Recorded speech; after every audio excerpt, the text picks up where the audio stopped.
Good evening. I am Sri Kumar. I am part of Seattle Desi TV, and this evening I am honored to have a chat with Dr. Srinivas Khedam.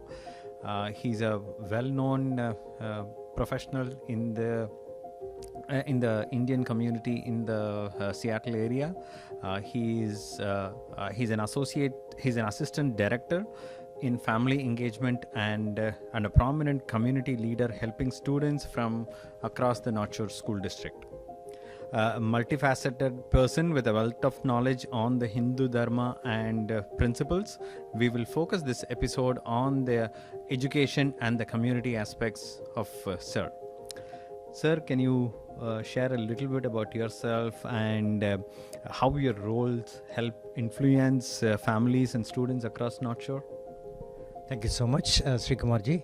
Yes, being an assistant director in the Family Engagement and Resource Center, which was started a couple of years ago by our Superintendent Michael Tolley.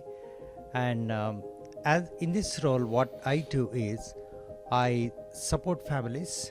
One of our goals is to support students and I would say minimize the gap or even eliminate the gap between the students, actually, especially those students who are furthest away from racial and educational justice for a long time. Means they have so many barriers, name it, like probably the food, the shelter maybe, or maybe they do not have access for education after school hours or something like that, or all those resources we take care of it. Family Engagement and Resource Center, in the sense we provide to the best of our ability. What we do is we point them to the right direction. We say that if someone doesn't have resources, we say that here is an organization, a non-profit organization that can help you to provide this access to certain facilities or maybe certain resources, something like that. So Family Engagement and Resource Center comes in that being in that particular role.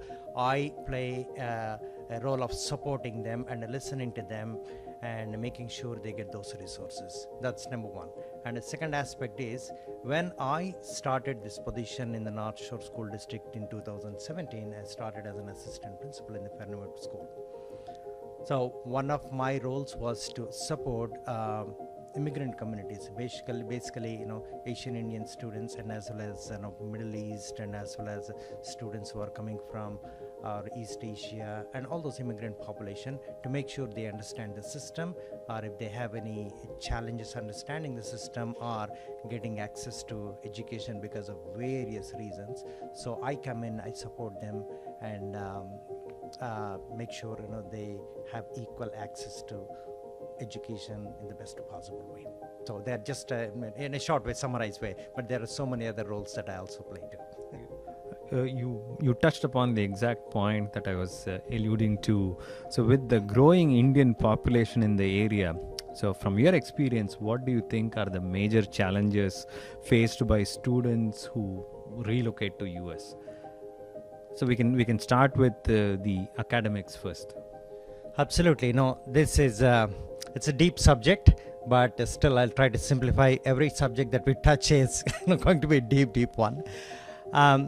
We come from, especially Asian Indians who come from a different system entirely. Expectations are different, going back to it's a British system, right? Where academics are very rigorous academic expectations, and the tests and the curriculum and the number of days they spend at school, and before and after school support through tutoring or something like that. But when we come here, the system is totally different, right?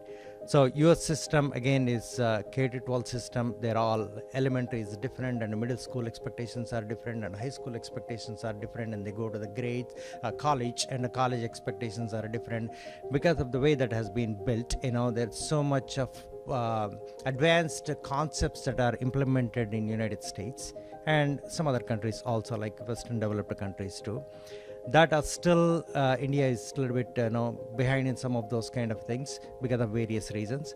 So when parents come in, they come in with the same expectation. Let us take, for example, one example, I'll just throw it out there, is mathematics rigor. They expect the same kind of a rigor, mathematics, or maybe homework, right?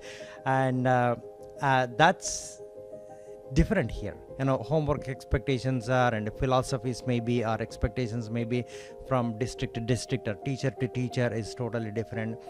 And so those are some challenges that they face. And as well as once they come in, they don't understand entirely how the school operates, right? And how the grading system is operated, how they score assignments. And we come with maybe good English, most of them, but when you come here, it's not just having a grammatical good English is not good enough, right? So you need to have skill set also, knowledge. Ours is a Indian system is a pretty much knowledge oriented, but here knowledge plus skill oriented. They should be able to communicate, they should be able to speak in an articulate manner in front of an audience, they should be able to write different types of essays or different types of writings, I would say that, it could be descriptive, or it could be explanatory, or it could be so many other types of writings are there, right? So there is a gap understanding those expectations. And then it leads to misunderstanding also, that this system is not good enough. No, that's not the fact. It is very good in so many ways, but it's different in so many ways.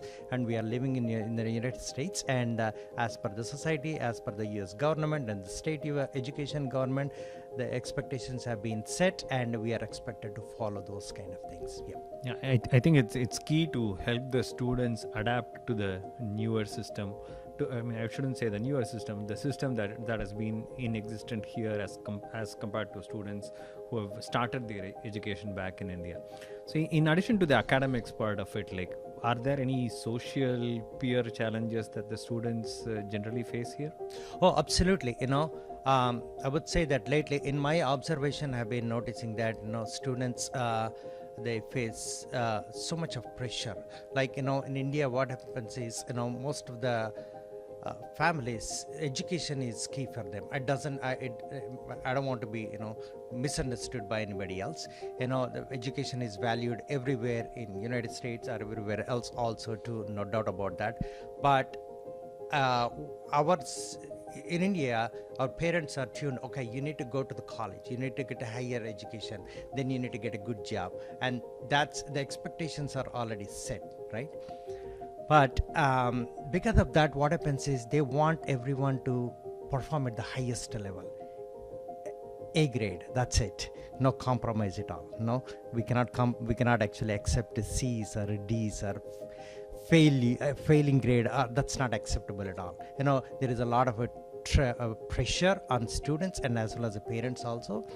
And I think that is one of the biggest challenges that students face, because every student is capable of performing at their own level. Their intelligences are different. We call it the multiple intelligences theory. Someone is good at mathematics or maybe English or reading or writing or something like that, right? Kinesthetic, sports, etc., etc.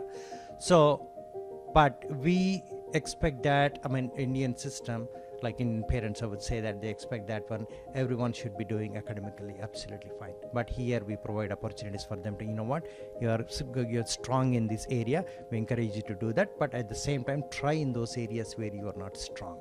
So the pressure comes from students and as well as the parents also. Expectation, the pressure is on both of them.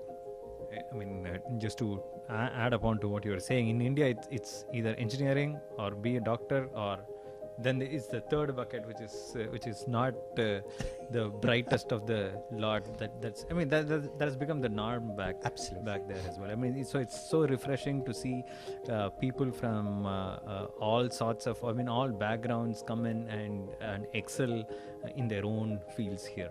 Mm-hmm. So moving on, honestly, for parents like me who have no exposure to the education system in the US, it has been a challenge. As you mentioned, it's very difficult to comprehend the fact that my kid does not take a bag full of books to school. Mm-hmm. He doesn't carry a load. Probably like my school bag used to be like 10-12 kgs, which we used to chug around every single day.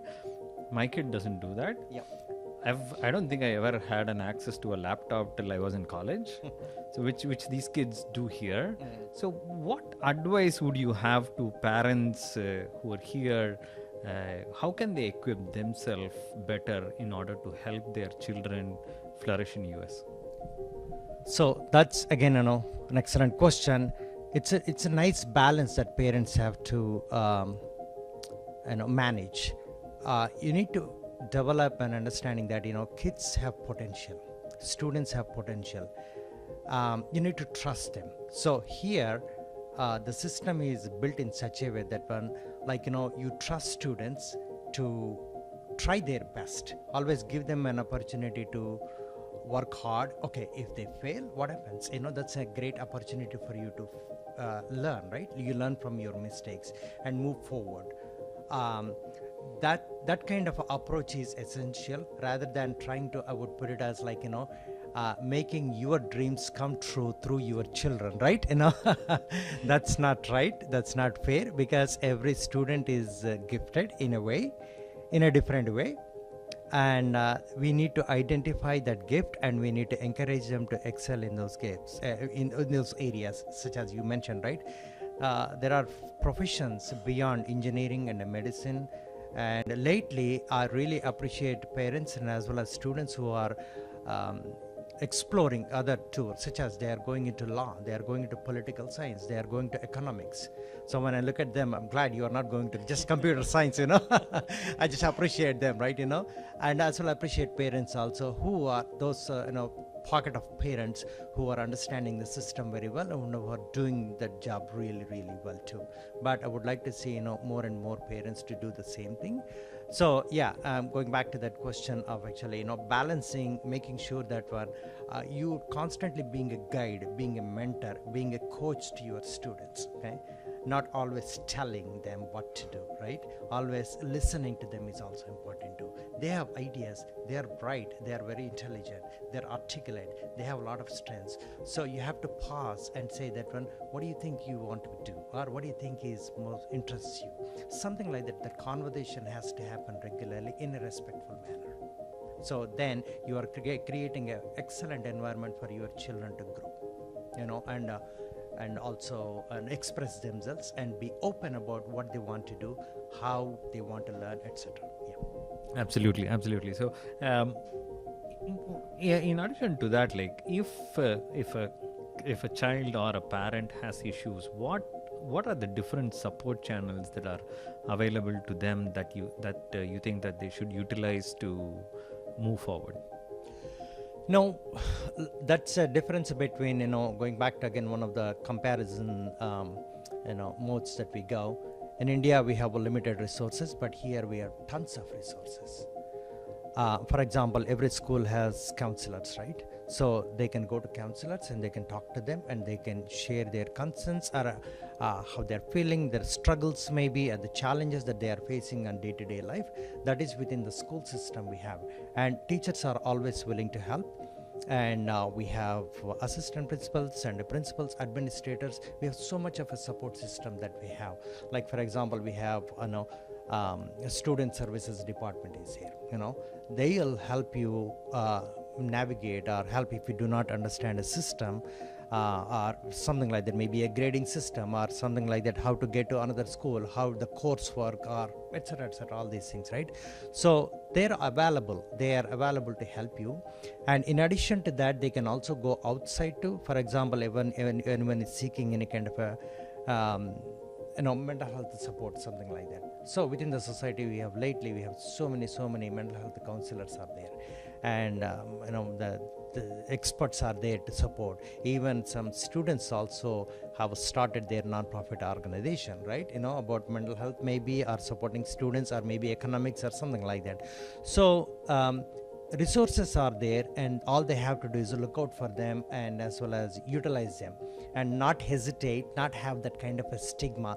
What if I use these resources? Am I going to be looked down upon me? Like people are going to look at me that something is wrong with them. No, don't ever think like that. Always you have to say everyone needs help. Even I'm speaking here, I take help from so many people, right, in so many areas. however I offer expertise in education or some other areas, I seek help. I ask people for help when I need it. So we need to be, parents also should be willing to come out and take help from these experts, because at the end of the day, we want our children to grow well, and we want our children to succeed and do whatever that they want to do, fulfill their dreams, right? Seeking support is absolutely okay.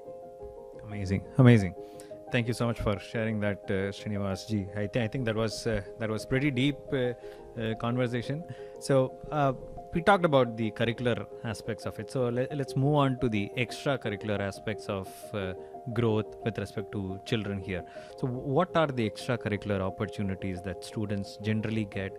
And something that I've noticed very different here in the US is the focus and the importance that they give to volunteering opportunities for kids to grow, especially when they move on from the school to the college levels. I think that there is a increased focus and importance on the volunteering activities that the students get to do as well. So can you touch upon that? Absolutely. I strongly believe in service. Giving back to the community is most important, because by volunteering, by serving the community, by participating in any kind of a voluntary activity, students not only learn the importance of giving back to the community, but also they learn so many leadership skills also. There is an opportunity beyond classroom. They get an opportunity to collaborate with other students, collaborate with other people, like, or do some projects, or giving back and to the community, to see that when, there are so many children or families probably, who do not have the same kind of opportunities that they have. Like if you take, for example, any wealthy family, or middle class or upper middle class families, and they have shelter, they have food, and they have a car, or they have all the resources for which they don't have to struggle at all. But if you take a look at other pockets of the community, they do not have all that. So sharing is the most, I remember saying that, a long time ago, there was actually research was done, and it was, I think, more like actually BBC talk with all the experts from different types of different fields, and they said that the most the happiness, the highest point of happiness is when you give away something that you have, sharing with somebody else. So that I strongly believe in that. So when students participate in that, they get some of the skills which they may not be able to get, have an opportunity to learn in their school system. And as well as, again, you are making a difference, right? At the end of the day, what is the purpose of life? Purpose of life is to make a difference in the lives of others, not just living for yourself. Then when people have that kind of a perspective, our community would be better, our the state would be better, or the nation would be better. That's what Vivekananda said, right? Great Vivekananda, right? That's what I said. No, so if you wanted to actually build a healthy system, that's what you have to do. You have to respect and you have to value. At the same time, also you have to give it back to the community. It's wonderful to hear you emphasize on the point of giving back to the community, and I think that's very crucial for the kids to learn, be them in any age. I think that's pretty crucial for them to learn, and as you rightly mentioned, it's important to build the right community around you. It helps build a right community around you. Moving on from the education and the curricular aspects of it, I know this topic is pretty close to your heart. Cricket. I think it's something which is pretty close to every Indian out there. Yes. A few years ago, when I received an email from you talking about cricket in Northshore School District, I was absolutely elated, because that was the first opportunity for me to get my son to start thinking of something outside of football, swimming, and any other sport, especially cricket. So talk us through about your experience of starting cricket in the Northshore School District. Wow, yes, it is passionate cricket, right? There is no limit at all. So back in India, I played for the for Telangana district, like in Andhra Pradesh. At that time, it was United Andhra Pradesh. Right. So Telangana was other part of it, and I played for one of the districts called Mahabubnagar district. And I played active cricket. I played against Hyderabad also, and I was selected for one of the Hyderabad A teams long time ago, and I was in the probables of under 25 too in 1980s, late 80s I was talking about. So is it time to get into the Masters tournament then? But the body is not supporting, right? The moment, love to. I mean, still you get tempted, right? You want to just get in there when you see the ball. I just would like to grab a bat and just play some strokes, something like that, right? It happens. Yeah, that passion is still there. But I quit, cricket long time ago. Playing, I would say that even in New Zealand also I played active cricket for a couple of seasons and the northern districts, and then afterwards. So anyway, going back to fast forward, when we started in 2018, it's a racial and educational department, right? Educational Justice Department, REJ. I was part of that department as an assistant director and as well as working as a part-time too while I was a vice principal. So we were looking for how can we make sure kids get all the opportunities. Then idea came was academics. Okay, academics are fine. We are doing the best way that we could, but not many students, especially Asian Indian students, they don't play cricket or any game at all, right? They maybe play football or volleyball for fun or something like that, some other sports, but they're not active into some of these the US based games basically, right?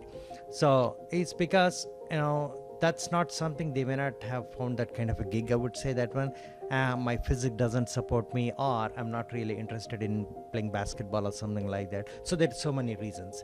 So what is that they love? Cricket, because they are born and brought up playing and seeing cricket, right? Then we thought about it, why not sports? Why not create that kind of opportunity if you want students to feel that when they belong here, then the belongingness has to be created not only in academics, but also it has to be in sports too. So that thought came in, and I had this conversation with the previous superintendent, Dr. Reed, and she said, wonderful, let's go for it. So she asked me to educate about it, and we started doing that. And then at the time, she was able to give, provide us support on that one. So go ahead, but we do not have any funds at all. It has to be parent-run sports. So we created that opportunity and talked to the parents, and they said, let's go for it. So, and that's when we started doing this, capturing the interest of how many students wanted to play and so on. And then we had, I think in the first year, we had about plus 220 kids or something like that who wanted to play. So then we started up a tournament, and then it is a history that we have, upcoming in April, we will be having our 4th year cricket tournament. Every year we have more than 150 students participating from middle and as well as high school. So the rationale behind it is that when I want all children to feel that one, and they can play a game that actually they love, that they can showcase, they can exhibit their skills, and as well as they're passionate about it and so on. So there is an opportunity for them to get a physical activity also, and also I wanted to promote that game too here in Washington State, because it's important. Every kid should have an opportunity to play the game that they wanted to play, or play any extra activity that they wanted to play.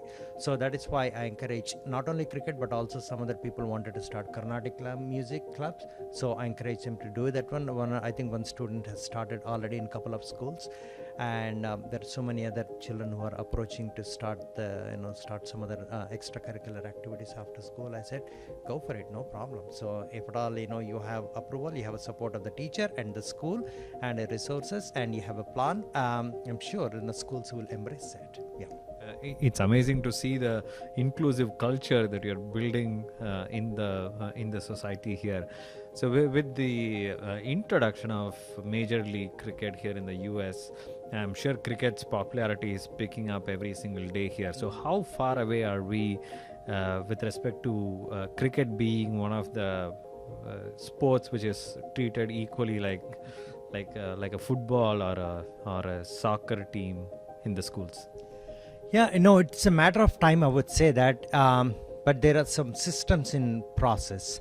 Like, the state has certain expectations to consider a particular game as as an official sports. For that to have, for example, if we take a look at the bottom level, we need to have coaches, who are proficient in playing that game or coaching that game, right? And they need to be something like a certification. All teachers get certification, right? So they should have exhibited, or should have gone through some kind of a coaching, whatever, either in the academy or maybe the training or something like that, that qualifies them to say that when he or she is a cricket coach. So it's a system issue, I would say. That I would not even call it the issue. The process, we have to establish that one. For that to happen, all the cricket lovers, all the parents, all the clubs, maybe they have to have this conversation at the higher level, at the state level, with the state department and probably the politicians. I would say that one, take a look at this many number of clubs are there, this number of students are there, what can we do to bring it in there, right? So that conversation has to have at the higher level. So I heard that one, I'm not sure, I cannot actually say exactly where and when, but some other states such as maybe California or maybe on the east side too, maybe Texas or maybe even New York and other places, the conversations are happening to make this sport as an official sport, one of the official sports, I would say that one. But I don't know how far it has gone, but the initiative has to come from the community and the parents, and someone has to lead that. I would say that one, lead that conversation, and Great to hear, and great to know that you have planted the first seeds in the state of Washington for that to actually happen. So you touched upon that briefly. So do you want to give the audience a glimpse of what's coming up in spring with respect to cricket? Yeah, absolutely. This we call it as annual Northshore School District annual cricket tournament. So that's going to be April 18th till May 2nd, and all middle school and as well as high school students are participating, and some students are participating. I just sent out a survey and I received all the participation. They're saying that when they want to play either tennis ball league, or we call it as a hot tennis ball league. So hot tennis ball league is for those students who have a little bit of experience playing and they know the game and so on, and tennis ball is for those newbies who never played or who do not have the kind of a confidence to play the ball cricket game well. So I'm working with a group of high school students, and they took initiative this time. They want to organize a tournament. They want to create the structure, create teams. I had a conversation yesterday only. They just wanted to divide the students into teams and who's going to play who, something like that. And I said, absolutely, that is another way that I always passionate about building leadership and capacity amongst students. I want them to take that leadership. I want them to showcase that when they can do it, and I'm just supporting them. So once that the structure is built, I'll send out information to all the parents saying that on this particular day, this is where you will be playing. To my recollection, we are all playing, all games are going to be held at Skyview Middle School on turf, and as well as I think baseball field also. So both games will be played on Wednesday and as well as on Fridays too. Every Wednesday, every Friday from approximately 4:30 to about 7:30 or 8 o'clock or something like that. And prior to the game, those students who want a little bit of a coaching also will provide some kind of practice session, something like that, teaching them some basic skills, something like that too. So so that's what is happening, and just look out for some information that I'm going to share in the next 2 or 3 weeks or something like that. Yeah. Absolutely, sir. Looking forward to hear from you on that. On one final note, I think we briefly touched upon the concept of the parents and kids giving back to the community. Yeah. So I want to end this interview with your thoughts on how parents and kids can give back to the community here. How can they help the students, the parents who are getting into the funnel? No, that's a excellent. Again, this is a passionate area. I would say that for me, students need to understand. Students will understand only the value of what actually they have at home, or the value of what they have been given by their parents, or in whatever the form that is, only when they see that someone who doesn't have it, right? For example, I always say that, some people, they don't value food. You're wasting food. That is a common phenomenon, all over the world, and not just with a particular community or something like that. Some people do not see the value. But if they happen to see someone actually who's struggling for food, probably there is an opportunity for them to learn that, okay, there are people who do not have food, or they do not have clothes, or they do not have maybe a cell phone, or maybe a car, maybe books or backpacks, or they do not even have proper clothing, or they don't have a shelter. So when do they get that concept? Only when they happen to see those places. You cannot teach them theoretically. You cannot show them on the TV, or look at this poverty is here. So they got to go into the communities and see. I have witnessed, and as well as I can give a lot of examples of students who went and did volunteering. Their perspective has significantly changed. Their outlook has changed. Everyone is compassionate at a lower level, at a higher level, or something like that, right? When they get that opportunity, they can, the plant of that compassion, you call it as, right, that will grow bigger, and they feel that, what, I want to become someone, or I want to donate something to the society out of whatever the kiddie bank that I have, out of my savings or something like that. So there are students who are giving is, like, for example, even as little as 6-7 year olds. What they are doing is, I want to give $50 of my pocket money for a child, visually challenged child who's unable to have proper education, doesn't have clothing or something like that. So I do that one through VT Seva, Volunteers Together, which is one of the great organizations that have been mentoring a lot of leaders and as well as youth also. And they give some of these examples. So the perspective changes. So what I encourage parents is, make sure, take them to any organization. There are tons of organizations in Seattle actually. All you need is make a commitment.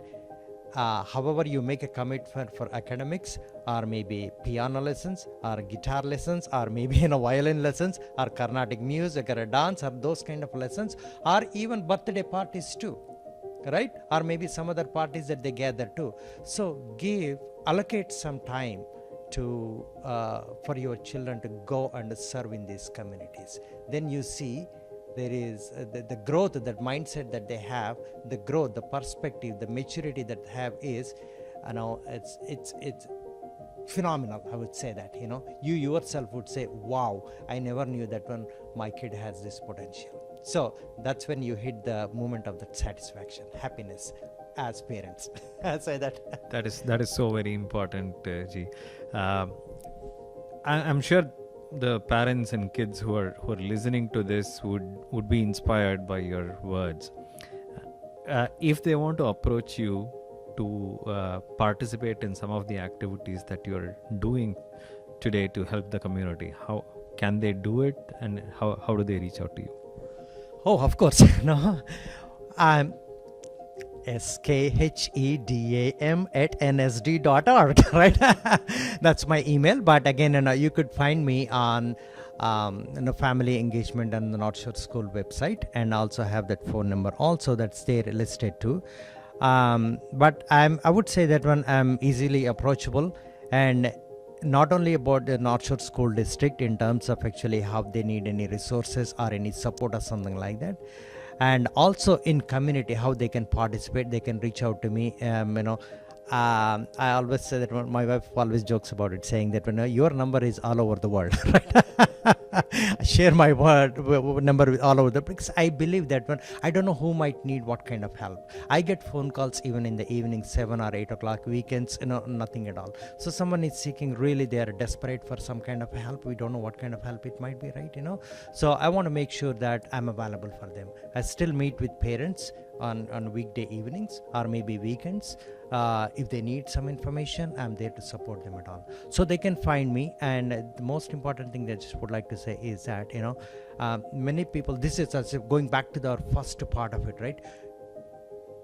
Quite a few parents, they don't even know that when I am there, right? There is a person coming from, of Asian Indian descent, coming there, and who runs a family engagement center and who could provide resources for them. It doesn't matter, not only the students who are the furthest away from racial and educational justice, for anybody else who's looking out for any kind of resources that they are needing, community resources, I'm there to help.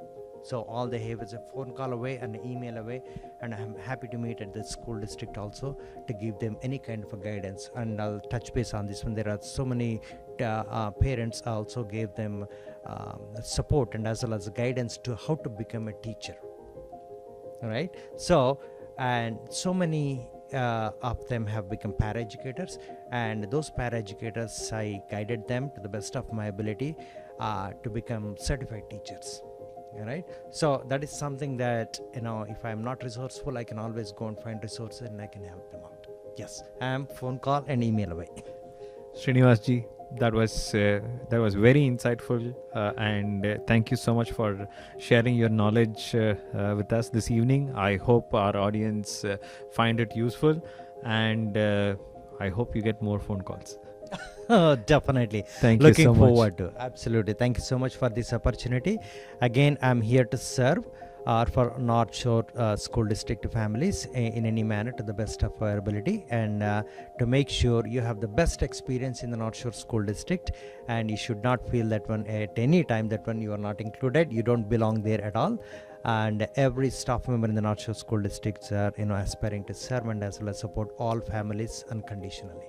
Thank you so much for this opportunity. Thank you, Srinivas ji, for the wonderful evening and the conversation, and thanks to the Spotlight, George Verghese, for giving us the opportunity and the space to be here to conduct this interview. Thanks to Seattle Desi TV for putting together the time and effort needed to present this to the community. Thank you, Honored all.